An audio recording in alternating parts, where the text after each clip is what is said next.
By now, everybody who is online needs to understand that there are dangers of having your personal information out there. We have talked about it repeatedly on this program, and I think everybody's got a good handle on that. Your name, if you have your address, your phone number, all of that stuff is very vulnerable. But one thing most people don't seem to understand is that your face is too. All of your biometric data that is online is also at risk, and companies are now trying to exploit that without your knowledge or consent. And I have Scott Hardy from Top Class Actions with me now to tell us about the latest example of this happening. And Scott, this is with a company called Clearview AI. Tell us what the lawsuit says Clearview AI was up to. Well, this is all about consent to use of your data. So Clearview AI, what they did is they created an app that, and it was a very intelligent way to do it. The founders actually figured out, he saw a white paper on how to use artificial intelligence to identify facial characteristics on individuals, and got some developers, said, hey, build this. And the developers did. And along with the developers who were coding this software to identify individual facial characteristics from the pictures, he had another team of developers that all they did was scrape photos, all the public photos that they could get that were connected to individuals. Facebook, Instagram, LinkedIn, anything that had a public profile that they could connect to a name. This bot that they built went out and scraped all of those pictures and put it into the Clearview AI system. And so then you have law enforcement, because at first they weren't really sure how to market it. They said, this is an interesting idea. How are we going to make money on it? And then they, after some iterations, they latched on to law enforcement, who said, hey, well, we've got this picture of this crime that happened. We're going to use this picture, this video, this still shot from this video. Can your Clearview AI system use it to identify the perpetrator? And they did. And so that's been very successful. Now they've got different police groups from all over the country and sheriff's associations that are signing up for this software platform. But this class action is saying, you know what? While that is great for law enforcement, it's not great on the privacy perspective. And I didn't give you my consent to use my picture to make money. And that's what this class action is about, is that you have these users whose faces were used and are used to make money by Clearview. And of course, the 3 billion plus photos that were scraped, those folks aren't getting paid a licensing fee. They're not getting paid.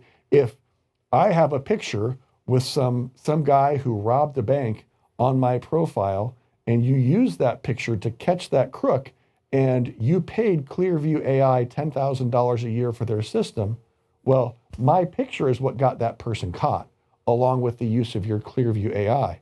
I should have to give you my consent to use my picture for you to make money. And that's what this class action is all about, is consent necessary? And what's the proper use of these public pictures? See, this is a case that is absolutely going to have widespread ramifications for everyone, depending on which way this case goes. And to me, this actually seems like one that could eventually make its way all the way up to the top of the system here, because it really has a huge impact. If they rule, the judges, whoever this case goes in front of throughout the line here, if they say that, yes, consumers have to give consent and you got to pay them if you're using this, then that's huge. That's great, wonderful, big win for consumers. Plus, it means they can't do it without our consent. Awesome. If it goes the other way, then every piece of our data out there, every picture you upload to Instagram, every, photo you have on Facebook, that now is suddenly absolutely subjected to becoming part of a police database. And that's terrifying.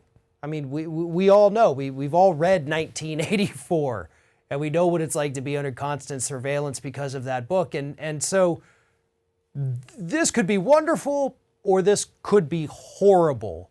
And obviously we always hope for the wonderful part, but this scares me because we don't know which way it could go.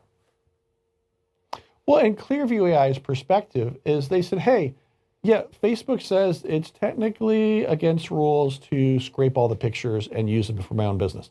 But Peter Thiel, who is one of the sits on the Facebook board, put $300,000 into Clearview AI, and now he said, hey, I just helped a scrappy startup, and that $300,000 was converted into equity for me, but I'm not on the board.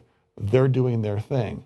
So Clearview AI's perspective is that they said, listen, we're just doing something that someone else is going to do eventually. All of these pictures are out there.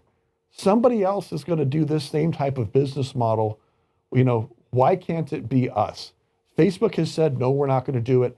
Amazon is doing their own Amazon stuff with the Ring systems. That's a whole other issue.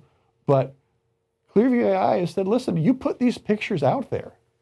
You don't have an expectation of privacy because all of these pictures are public. So why can't we use them and help law enforcement officers solve crimes? I mean, you had some crimes that were completely unsolved and dead cases until they went through the Clearview AI platform, and all of a sudden they had leads and they were able to make arrests. So it's a powerful platform. And then the question, as you said, it goes to the courts of, if my picture was used to solve a crime, can I get some kind of piece? Can I get part of the reward for that? What's out there? If Clearview AI is making money on this, maybe I should get paid too. It'll be very interesting to see how this one moves forward.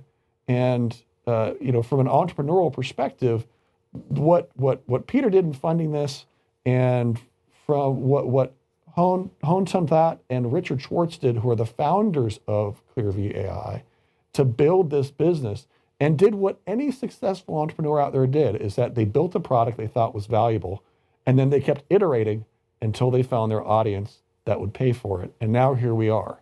So we'll have to see what happens from the consumer's perspective, going forward. Yes, and in the meantime, once again, everybody, please understand, whatever you put online, it doesn't matter if you've checked, yes, I want my privacy, yes, I want this, nobody else can see this unless I approve it. It's never 100% safe. It's never 100% private if you put it online. So keep that in mind every time you send out a new TikTok or put a new tweet out there.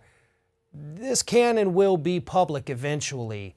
So please, everyone, protect yourself, be careful, watch what you say, watch what you post, because we have no idea what's out there scraping it right now. And for more information about this issue, follow the link in the description of this video, head over to Top Class Actions, and if you haven't already done so, please do subscribe to their weekly newsletter. Scott Hardy with Top Class Actions, thank you very much for talking with us.